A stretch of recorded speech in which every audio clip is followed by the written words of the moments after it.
ஆக்கப்பூர்வமான நிகழ்வுகளை அலசி ஆராய் ஒரு களம். RDX திங்கள் முதல் சனிக்கிழமை வரை இரவு 7 மணிக்கு. தவைக்க தலைவர் விஜய் திருச்சி மரக்கடை பகுதியில் பரப்புரை மேற்கொள்ளும் நிலையில் அவரை காண ஆயிரக்கணக்கான தொண்டர்கள் கூடுவார்கள் என எதிர்பார்க்கப்படுகிறது. கூட்ட நெரிசலில் மயக்கம் போன்றவை ஏற்பட்டால் உடனடி சிகிச்சை அளிக்க ஆம்புலன்ஸ்கள் ஏற்பாடு செய்யப்பட்டுள்ளன. இந்த நிலையில் ஆம்புலன்ஸ் ஓட்டுநர் அளித்த பேட்டியை தற்போது பார்க்கலாம். எங்கள் ஆம்புலன்ஸ் நேம் வந்து பாய்ஸ் ஆம்புலன்ஸ், திருச்சியில் இருக்குது. இப்போ டிவிக்கு இந்த பொதுக்கூட்டத்துக்காண்டி எங்கள் ஆம்புலன்ஸ் புக் பண்ணியிருக்காங்க. அதுக்காண்டி நாங்கள் வந்திருக்கோம். இது வந்து ஃபுல் எக்யூப்மெண்ட்ஸ் வண்டி, வென்டிலேட்டர் வசதியோடு இருக்குது. A to Z இருக்குது. ப்ளஸ் நர்ஸ் இருந்திருக்காங்க, ஸ்டாஃப் இருக்காங்க, டாக்டர் ஒருத்தவங்க வராங்க. இப்போ இந்த டீமில் பார்த்தீங்கன்னா 4 பேர் வந்திருக்கோம். இது மட்டும் நிறையா வண்டி வருது.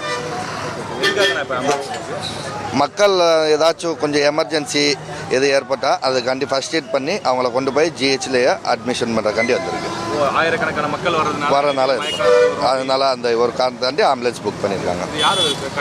கட்சியில் இருந்த மேலத்தில் இருந்து சென்னையிலேருந்து இது திருச்சியில் உள்ள வண்டி தான்.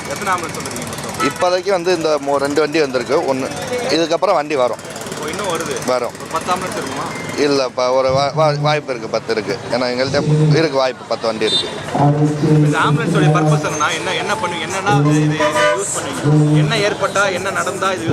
இந்த ஆம்புலன்ஸோட பர்பஸ் பார்த்தீங்கன்னா fully equipments mobile ICU vehicle. இந்த ஆம்புலன்ஸில் வந்து எல்லாமே பண்ண முடியும், எல்லா வசதியும் இருக்குது. ஐசியூ, வென்டிலேட்டர், ஐசியூ எல்லா வசதியோட கூடிய ஆம்புலன்ஸ் தான் வந்திருக்குது. கூடுதல் விவரங்களை எமது செய்தியாளர் ராஜேஷ் வழங்க கேட்கலாம். ராஜேஷ், வணக்கம். ஆம்புலன்ஸ்கள் எல்லாம் அங்கே களத்தில் தயார் நிலையில் இருக்கின்றன. வேறு என்னென்ன முன்னெச்சரிக்கை ஏற்பாடுகள் எல்லாம் செய்யப்பட்டிருக்கு? முழு விவரம் என்ன? வணக்கம். தமிழக வெற்றி கழகத்தினுடைய முதல் பிரச்சார கூட்டம் இந்த திருச்சியிலே தொடங்க இருக்கின்றது. விஜயை பார்ப்பதற்காக ஆயிரக்கணக்கான தொண்டர்கள், ரசிகர்கள் வருவார்கள் என எதிர்பார்க்கப்படுகிறது. எனவே கடுமையான வெயில் இருக்கும் நேரம் என்பதனாலே மயக்கம் போன்ற ஏதாவது அசம்பாவிதங்கள் ஏற்படலாம்.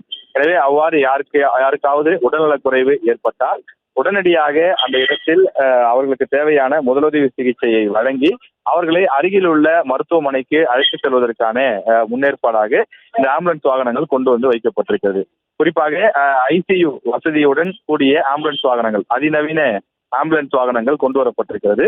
இந்த ஆம்புலன்ஸ் வாகனங்கள் திருச்சியிலிருந்து வரவழைக்கப்பட்டிருப்பதாகவும் சுமார் 10 வெவ்வேறு இடங்களில் இந்த ஆம்புலன்ஸ்கள் நிறுத்துவதற்கான ஏற்பாடுகள் செய்யப்பட்டிருப்பதாகவும் அந்த ஆம்புலன்ஸை இயக்கக்கூடிய அந்த ஓட்டுநர் தெரிவித்திருக்கின்றார். குறிப்பாக இது தமிழக வெற்றி கழகத்தினுடைய தலைமையினுடைய ஏற்பாட்டில் இந்த ஆம்புலன்ஸ் வாகனங்கள் கொண்டு வரப்பட்டிருப்பதாகவும், ஏற்கனவே விஜயனுடைய மாநாடு நடைபெற்ற இடங்களில் இது போன்ற மயக்கம் ஏற்படுவது, உடல் சோர்வு ஏற்படுவது, இது போன்ற பிரச்சனைகள் ஏற்பட்டிருக்கிறது. எனவே அதனை கருத்தில் கொண்டு இந்த இடத்தில் அது போன்ற விபரீதங்கள், அது போன்ற விஷயங்கள் நடைபெறக்கூடாது என்பதற்காக ஒரு முன்னெச்சரிக்கை நடவடிக்கையாக இந்த ஆம்புலன்ஸ் வாகனங்கள் கொண்டு வந்து நிறுத்தப்பட்டுள்ளது. முழு விவரங்களுக்கு நன்றி ராஜேஷ். ஆக்கப்பூர்வமான நிகழ்வுகளை அலசி ஆராய் ஒரு களம். RDX திங்கள் முதல் சனிக்கிழமை வரை இரவு 7 மணிக்கு.